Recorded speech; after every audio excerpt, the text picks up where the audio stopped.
Centre में। दोस्तों पिछली वीडियो में हमने पाचन तंत्र से संबंधित कई सारी बातें कर ली थी। अगर आपने वो वीडियो नहीं देखी है तो लिंक आपको डिस्क्रिप्शन में मिल जाएगा, उस वीडियो को जाकर देखिए। ठीक है, अब हम बात करते हैं कि खाना हमारा सबसे पहले कहाँ जाता है और सबसे पहले क्या क्रिया होती है। ठीक है, मैंने उसमें बताया था आपको कि आहार नाल जो होती है वो पूरी आगे से और जिसमें खाना रहता है वहाँ तक क्या रहती है, आहार नाल रहती है। अब शुरू करते हैं कि आहार नाल का सबसे पहला भाग क्या होता है।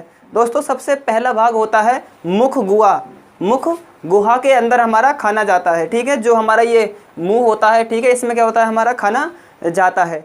अब दोस्तों हम बात करते हैं सबसे पहले मुख गुहा, जिसको बोलते हैं माउथ या फिर बक्कल कैविटी बोलते हैं। ठीक है, माउथ या बक्कल कैविटी बोला जाता है जो मुख गुहा होती है। ठीक है, इसमें अगर हम बात करें दोस्तों तो इसके अंदर 3 जोड़ी लार ग्रंथियां पाई जाती हैं। ठीक है, और लार ग्रंथियों का क्या होता है, हमारे भोजन को पचाने में बहुत सहायक होती हैं 3 जोड़ी लार ग्रंथियां। दोस्तों 3 जोड़ी लार ग्रंथियां कौन कौन सी होती हैं, अगर हम बात करें तो पैरोटिल ग्रंथि, और उसके बात करें सब लिंगुअल ग्रंथि और सब मैंडिबुलर।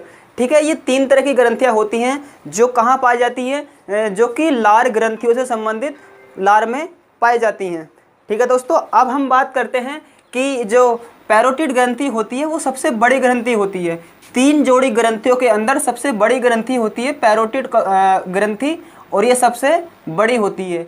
क्या कार्य करती है ये, जो एंजाइम निकलते हैं सबसे ज़्यादा श्रावण इसी ग्रंथि से होता है एंजाइमों का, जो कि पाचन में हमारे बहुत मदद करते हैं। दोस्तों सांप के अंदर, जो सांप होता है, सांप के अंदर जो जहर वाली ग्रंथि होती है, जिसके अंदर जहर स्टोर रहता है, वो कौन सा है, पैरोटिड ग्रंथि ही वो होती है।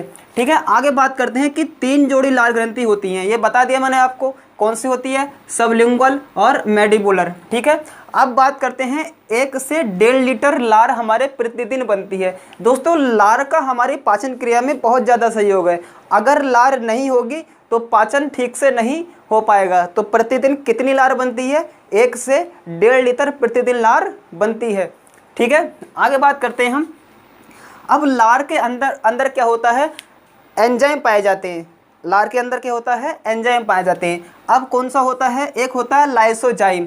लाइसोजाइम बहुत इंपॉर्टेंट, बहुत महत्वपूर्ण एंजाइम होता है, जो सबसे पहले कीटाणुओं पर अटैक करता है। जो हम खाते हैं, आपने देखा होगा कि कभी हमारे हाथ गंदे होते हैं या कभी हम खा लेते हैं तो कीटाणु चले जाते हैं। ठीक है, हमें दिखते नहीं हैं, लेकिन क्या होता है, जो लाइसोजाइम होता है इन कीटाणुओं को बाहर ही मार देता है, यानी जो हम सबसे पहले यहाँ पर ही मार देता है। उसके बाद जो ज़्यादा हैवी कीटाणु होते हैं या हैवी जीवाणु होते हैं, उनको अंदर जाकर मारा जाता है, यानी अंदर होता है एंजाइम, वहाँ पर जाकर उसको मारते हैं। तो सबसे पहला काम किसने कर दिया, लाइसोजाइम एंजाइम ने सबसे पहला काम कर दिया। जीवाणुनाशी होता है, यानी जीवाणुओं को मारता है। दोस्तों बच्चों में ये सर्वाधिक पाया जाता है। आपने देखा होगा कि जो छोटे बच्चे होते हैं उनकी लार ज़्यादा निकलती है। लार ज़्यादा निकलती है तो लाइसोजाइम भी ज़्यादा बनेगा। ठीक है, तो छोटे बच्चों में क्यों पाया जाता है, क्योंकि वह धूल मिट्टी में खेलते हैं। ज़्यादातर गाँवों में ऐसी होता है कि वो धूल मिट्टी में खेलते हैं, इसलिए उनके अंदर लार की मात्रा ज़्यादा होती है, और वो कुछ भी उठाकर मुँह में डाल लेते हैं तो उसके अंदर जो जीवाणु जाते हैं उनको मारने का काम कौन करता है, लाइसोजाइम वहाँ पर इसको मार देता है। ठीक है, तो बच्चों में लार इसलिए ज़्यादा निकलती है। दोस्तों दूसरी बात करें, जो हमारे दांत होते हैं, दांतों की सफाई में भी लाइसोजाइम का बहुत महत्वपूर्ण उपयोग है। कैसे, जैसे हम रात में सोते हैं तो रात में लाइसोजाइम कम बनता है, और दिन के अंदर हम बात करें कि अगर दिन में क्या होगा, तो दिन में ये बनता रहता है, और इसलिए दिन में हमारे दांत ज़्यादा गंदे नहीं होते हैं, कुछ भी खा लेते हैं इतने गंदे नहीं होते हैं। लेकिन हम रात को सोते हैं तो जो लाइसोजाइम एंजाइम है वो कम निकलता है, इसलिए दांत गंदे हो जाते हैं। ठीक है, आपको समझ में आया होगा। आगे बात करते हैं हम टाइलिन और डाइस्टेज।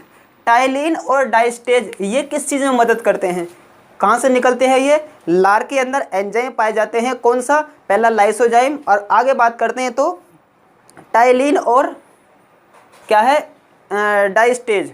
टाइलिन और डाइस्टेज, इनका कार्य क्या होता है।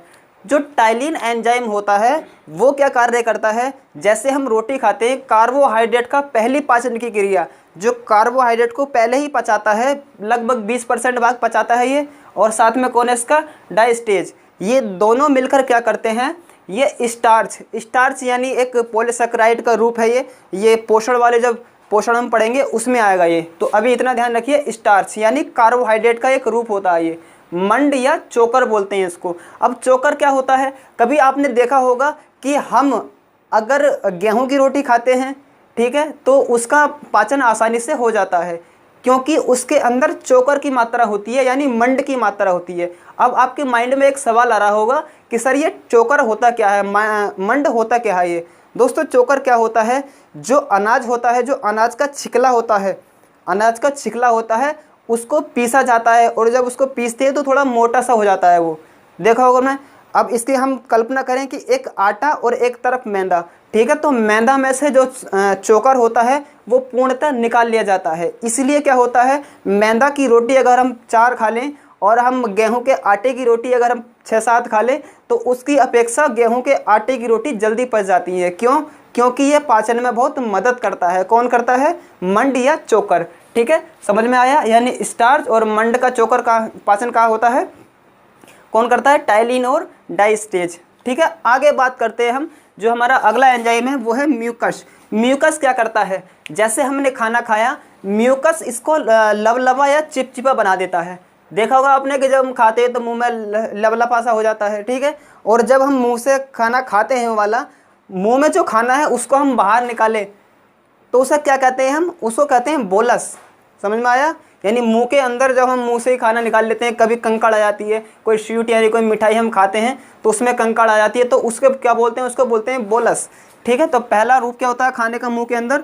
बोलस। जैसे जैसे हम यहाँ पर हमारा खाना है अभी, तो बोलस यहाँ पहुँचेगा तो और चेंज हो जाएगा, फिर उसके बाद यहाँ पर और चेंज हो जाएगा। यानी 3 प्रकार से हमारा खाना चेंज हो जाता है। दोस्तों लार की बात कर रहे थे हम। लार जो होती है वो अम्लीय होती है। ठीक है, ये तो पता होगा। लार का पीएच मान होता है 6.8।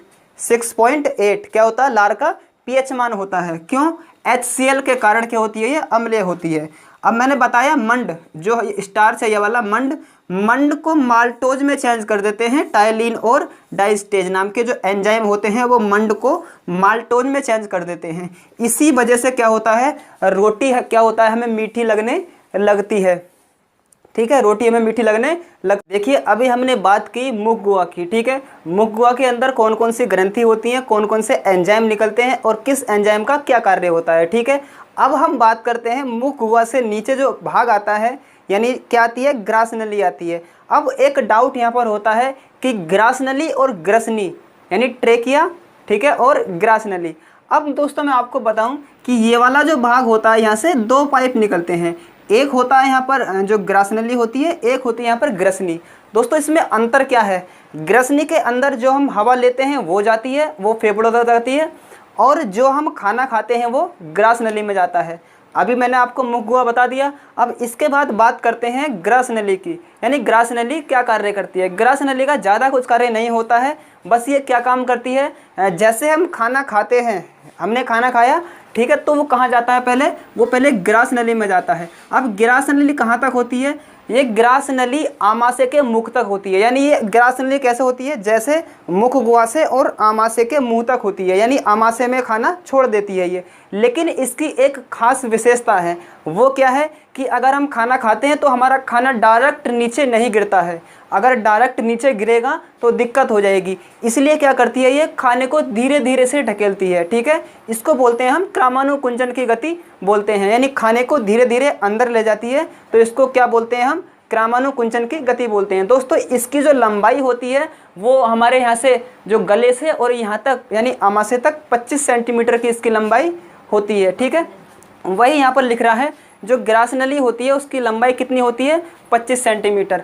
अभी मैंने बताया कि जो हम खाना खाते हैं, यानी हमारे यहाँ तक जो खाना है उसको बोलते हैं हम बोलस। ठीक है, और जब आमाशय से खाना निकलेगा तो उसका नाम दूसरा होगा, वो आपको वीडियो में पता चलेगा। और आमाशय के बाद छोटी आंत में और बड़ी आंत में जब पहुँचेगा तो उसके बाद खाने का नाम और चेंज हो जाएगा। यानी जैसे जैसे इसमें रासायनिक क्रिया होती जाएंगी वैसे वैसे इसका नाम चेंज होता जाएगा। और ये दोस्तों कई बार आता है, एग्ज़ाम में कई बार आता है कि बोलस किसको कहा जाता है, ठीक है। तो जो मुख के अंदर और जो ग्रास नली के अंदर पाचन होता है उसको बोलते हैं बोलस, यानी उस खाने का नाम होता है बोलस, ठीक है।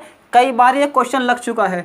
वैसे ही क्या है कि जो हमारी ग्रास नली होती है इसके अंदर पाचन नहीं होता है, बस इसका कार्य क्या होता है कि ये धीरे धीरे धीरे धीरे खाना आमाशय तक पहुंच जाए। अगर खाना तेज़ी से गिरेगा, डायरेक्ट गिरेगा नीचे को, तो गड़बड़ हो जाएगी और अंग क्षतिग्रस्त हो सकते हैं, मतलब चोट लग सकती है। कभी कभी आपने देखा होगा कि हम ज़्यादा चावल एक साथ खा लेते हैं तो चावल यहाँ पर हमारे अटक जाते हैं। डायरेक्ट भी जा सकते थे लेकिन नहीं जाते, क्यों? क्योंकि इसके अंदर क्रामानुकुंचन की गति हो रही है, ठीक है। क्या होती है इसके अंदर?